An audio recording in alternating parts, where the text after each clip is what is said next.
오늘 우리가 함께 묵상할 하나님 말씀은 요한 1서의 말씀입니다.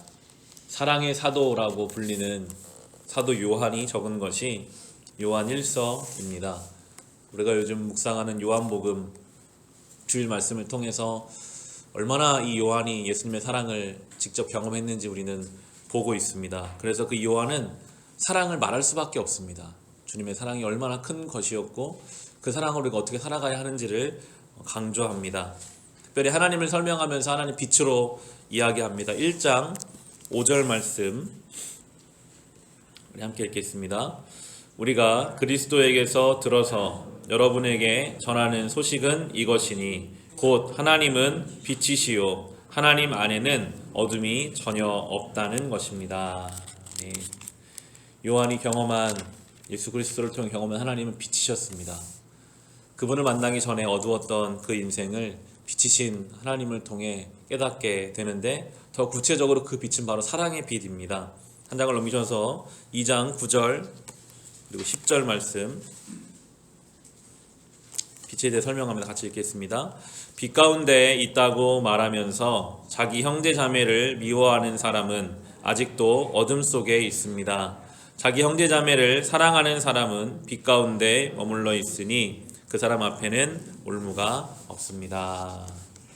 정말 하나님 빛을 경험했다면 형제 자매를 사랑할 수밖에 없다라고 말합니다. 사랑하지 못하고 형제를 미워한다면 그것은 어둠 속에 매여 있는 것이다 라고 말하고요. 11절에 이렇게 나옵니다. 자기 형제 자매를 미워하는 사람은 어둠 속에 있고 어둠 속을 걷고 있으니 자기가 어디로 가는지를 알지 못합니다. 어둠이 그의 눈을 가렸기 때문입니다. 미움에 매여 있으면 마치 어둠 속에 걷는 것과 같습니다. 그 미움이라는 감정이 나를 어디로 데려가는지도 모르고 그 감정에 빠져서 막 걸어갑니다. 그 사람에 대한 미움과 관계 속에 이해되지 않는 어떤 것들 때문에 하나님 앞에 온전히 걸을 수가 없어요. 그 어둠 속에서 허우적거리는 것과 같기 때문에 주님께서 오늘도 빛 가운데로 나오라, 사랑하는 삶으로 나오라라고 우리에게 말씀하십니다. 요한일서는 계속해서 사랑을 강조하는데요. 3장 11절에는 이렇게 말합니다. 여러분이 처음부터 들은 소식은 이것이니 곧 우리가 서로 사랑해야 한다는 것입니다. 예수님이 요한에게 발을 씻어주시며 하신 말씀이시죠. 서로 사랑해라.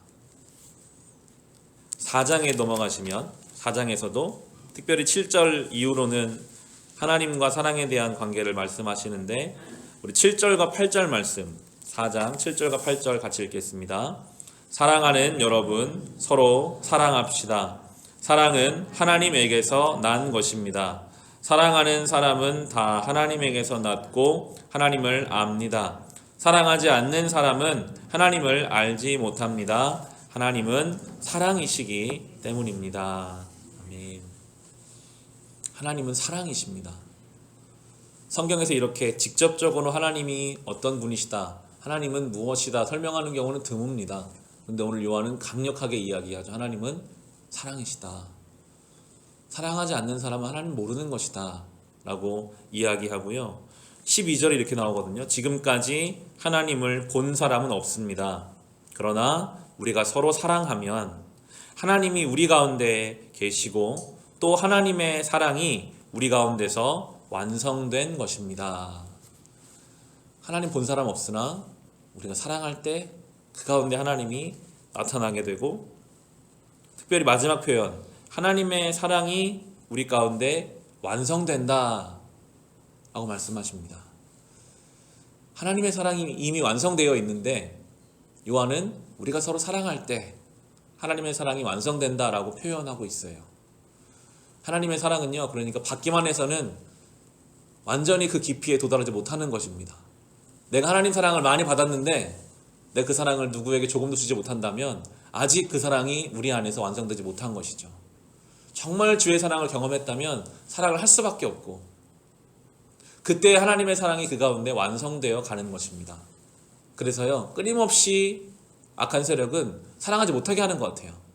하나님의 사랑이 우리 안에 완전히 완성되지 못하게 하려고 그냥 나 혼자 사랑받고 나 혼자 기쁘고 나 혼자 즐겁고 저 사람은 내가 사랑하지 못하겠다 하면 그 사랑이 아직 다 완성되지 못한 것이기 때문에 요한은 오히려 정말 서로 사랑하는 것을 통해 완성된 하나님의 사랑을 경험하라고 우리에게 강조하고 있습니다. 우리가 사랑해야 될 이유가 또 19절에 나오죠. 우리가 사랑하는 것은 하나님이 우리를 먼저 사랑하셨기 때문입니다. 우리가 어떻게 하나님을 닮은 사랑을 할 수 있겠습니까? 하나님의 사랑이 먼저 우리에게 와주셨기 때문에 사랑할 수 있는 것입니다. 이 사랑의 경로를 봐야 되는 것 같아요. 하나님의 사랑이 나에게 어떻게 왔는지, 그리고 그 사랑이 이제 나를 통해 어떻게 가야 하는지. 우리가 져야 할 십자가는 결국 사랑의 십자가입니다. 우리가 사랑하는 것을 나에게 주신 십자가로 여기고 그 사랑의 길을 우리가 걸어가야 합니다. 그때 하나님의 사랑이 우리 가운데 완성되어 가기 때문이죠. 그러면서 이제 마지막에는 세상을 이기는 믿음과 이걸 연결시키거든요.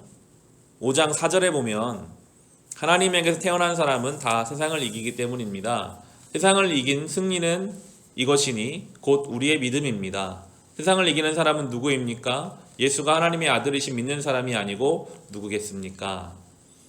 세상을 이기는 승리를 결론으로 내고 있습니다. 사랑을 이야기하다가 세상을 이기는 승리, 정말 승리를 줄 수 있는 믿음은 결국 사랑이 승리한다는 믿음입니다. 예수님이 이기셨는데 사실은 우리가 요한복음 묵상하는 것처럼 잡히시고 죽으셨잖아요. 세상적으로 보면 승리한 게 아닌데 하나님의 관점에서 보면 그게 승리입니다. 사랑함으로 제자들이 자기를 배신하고 내 손에 못을 박은 로마 군사를 위해서도 기도하심으로 그렇게 낮아지고 죽어지는 사랑으로 결국 승리하셨습니다. 사랑에는 결코 실패가 없습니다. 우리는 때로 억울할 때가 있잖아요. 왜 나만 사랑해야 하는가? 아무도 몰라주는 것 같고 왜 나만 억울하게 이 길을 가야 하는가? 결코 그러나 성경적 관점에서 우리가 사랑하는 일은 억울한 일도 아니고 실패하는 일도 아니고 누가 몰라줘도 아무 상관이 없습니다. 왜냐하면 우리가 이 사랑이 실패하지 않는다는 믿음으로 살아갈 때 참된 승리가 있기 때문입니다. 여러분의 삶에 사랑해야 할 어떤 대상, 내가 10년을 사랑해도 20년을 사랑해도 변화되지 않는다고 할지라도 이미 그 가운데 우리는 하나님의 사랑을 이루어가고 있고 승리하는 삶이라는 믿음으로 우리가 그렇게 살아갈 때에 우리의 삶은 날마다 하나님의 은혜가 풍성함을 느끼며 경험하며 살아갈 것입니다. 오늘도 우린 사랑하는 이 명령 속에서 이 하루를 살아갑시다.